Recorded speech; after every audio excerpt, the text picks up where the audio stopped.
Hi class, in this video I'm going to go over some of the digestive system models. There are quite a few. Okay, so this model here is showing the layers of the alimentary canal. Okay, so at the top here we have the mucosal layer. Okay, so this here would be a Peyer's patch, and you could see lymphatic vessels, blood vessels, etc. Okay, but really all you need to know is that this here is the mucosa. These here are villi. This here is the submucosa. Then we have our muscularis layer with our circular muscle and our longitudinal muscle. And then we have our serosa at the very bottom here. Okay. Next on your list, you have mesentery. You can't really see the mesentery, I don't think, in any of the models, but you can see the mesocolon in this model. So if I take out the liver and the stomach, this here would be the mesocolon. So it's attaching the colon or the large intestine to the abdomen.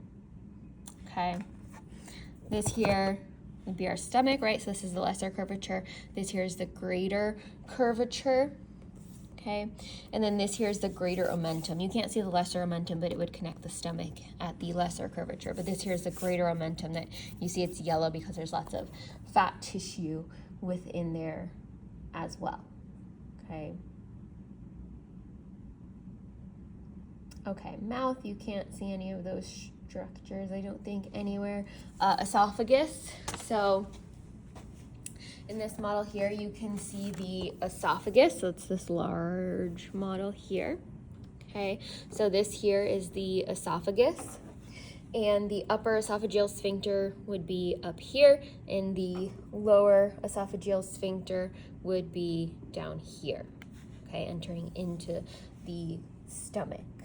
Okay, now that we're at the stomach, let's talk about the different areas of the stomach. Okay, so this area here would be the cardia. This area here is the fundus. Okay, this large area here is the body. Okay, and then the pylorus is this area here. The pyloric antrum is a triangle area that's right here.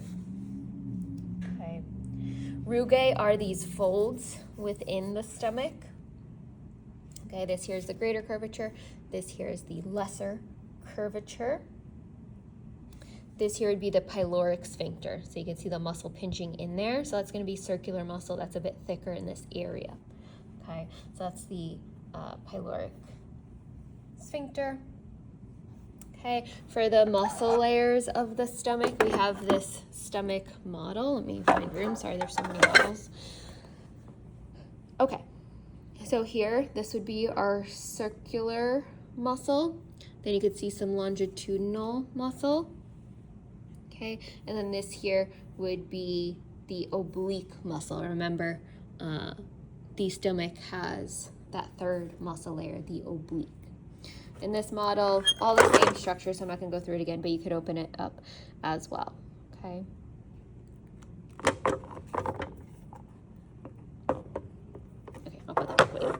Okay, let's see what else is on your list.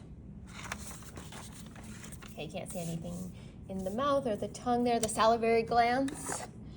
So you can see that on this model here. So this here would be the parotid, submandibular, and sublingual salivary glands. You can also see it on this model here. So submandibular, parotid gland, and yeah, you can see the submandibular on this side as well. Okay. Sorry, this one is sublingual, under the tongue. I think I said submandibular. And then this one's submandibular. This one is parotid gland. Okay. All right, next.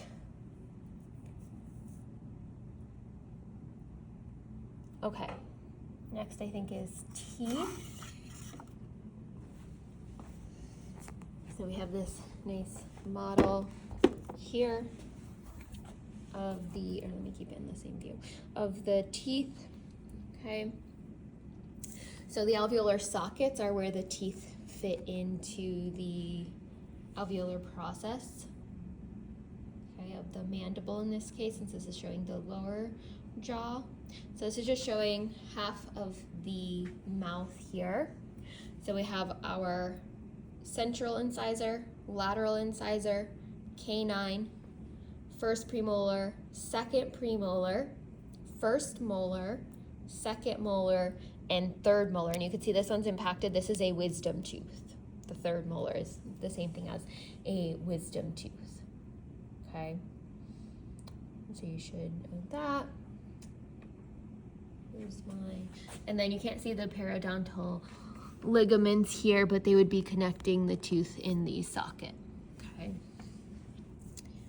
Okay, and then we also have, let me get my model of the tooth and bring it over. We also have various different models of the tooth. Okay, so you can see here this area, the area above, so this area here would be the crown, the part that's sticking out. Then we have the small neck area, and then the root is everything that's embedded in. Okay, so now coming back here, we have the enamel on the very outside. This poor guy has a cavity or a dental carie. Okay, so you can see it's eating away at both the dentin and the enamel. Okay, so here's the enamel. This here is the dentin. This area here is the pulp in pink. Okay, pulp cavity, and then pulp is inside. Root canals are down here. Okay, so those are the parts of the tooth that you need to know. Okay, let's go back to, or we could look at the pancreas here. Okay, so here, this here would be the head of the pancreas, body, and then this area here is the tail of the pancreas. This here is the pancreatic duct. Okay, this one here is the accessory pancreatic duct up here in white. Okay.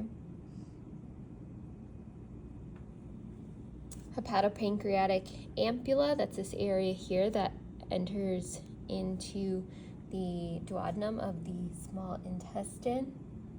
Okay, and then the sphincter of Oddi, that one is, it's going to be a sphincter that's in this area, so you can't see it on any of the models. Here, we have a closer up model of the, let me move this out of the way, give me 1 second. Okay, of the pancreas here, so again, head, body, tail. This is the duodenum. This would be the duodenal papillae, like where it kind of sticks out there. Actually, I have another one that shows the papillae better. Sorry, we have so many models. So these here are the duodenal papillae. It's like where it kind of sticks out here from the ducts. Okay, so sphincter of Oddi would be like in this area, and it would be a sphincter, so it's going to be muscle on top. So if that were to be shown, it would be in a picture. Okay. Okay, I'll make a second video going over the rest of the models.